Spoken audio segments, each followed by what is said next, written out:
जादुई तोता। एक छोटे से गांव में एक गरीब परिवार रहता था। उस परिवार में रामू और उसकी बीवी सीता उसके बेटे चिंटू के साथ रहते थे। उसी गांव में एक तोता भी रहता था। उसका नाम था रघु। वो किस्मत का धनी था। जहां भी जाता वहां किसी भी चीज की कमी नहीं पड़ती थी। एक दिन रघु उड़ते उड़ते उस गरीब परिवार के घर गया। रघु सोचता है, अरे वाह, लगता है यहाँ आज बहुत अच्छा खाना मिलेगा। मैं पेट भर के खाऊंगा। वो एक कटोरी में रखे अमरूद देखता है। अरे वाह, अमरूद मुझे तो ये बहुत पसंद है। मैं तो इसे पेट भर के खाऊंगा। रघु तोता अमरूद खाने ही लगता है। तभी सीता रघु को अमरूद खाते देखती है तो गुस्सा हो जाती है और उसे वहां से भगा देती है। भाग यहाँ से, न जाने कहाँ से आ जाते हैं। मैं तो परेशान हो गई हूँ इनसे। सीता के भगाने के बाद रघु चुपचाप से एक कोने में रहता है। धीरे धीरे उस परिवार की बरकत होने लगती है।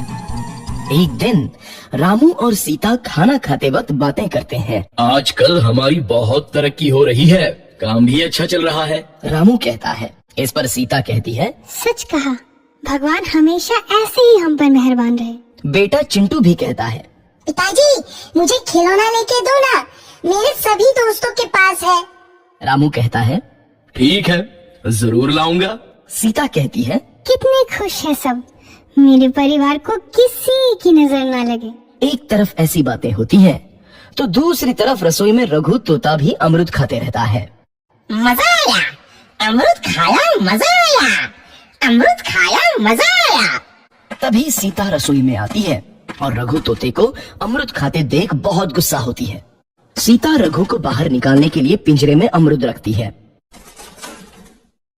रघु जब अमरूद खाने लगता है तो पिंजरे का दरवाजा बंद हो जाता है और वो उसमें फंस जाता है। मुझे बाहर निकालो, मैं यहाँ फंस गया हूँ, मुझे बचाओ। अगले दिन सीता पिंजरा उठाकर बाहर दूर उस रघु को छोड़ देती है। रघु के जाते ही उनके घर आई बरकत धीरे धीरे कम हो जाती है। उन्हें बहुत घाटा होता है। सीता कहती है, ये क्या हो रहा है, अचानक इतना कैसे बदल गया? अभी तक तो सब कुछ अच्छा चल रहा था। रामू कहता है, लगता है भगवान हम पर रूठ गए हैं। चिंटू भी कहता है, लगता है अब मुझे खिलौने भी नहीं मिलेंगे। और वो रोने लगता है और बाहर चला जाता है। कुछ दिन बाद रघु तोता फिर से उस घर में आता है। वापस आया, मैं वापस आया, अब मैं जमकर अमरूद खाऊंगा। रघु सीधा रसोई घर में चला जाता है और अमरूद खाने लगता है।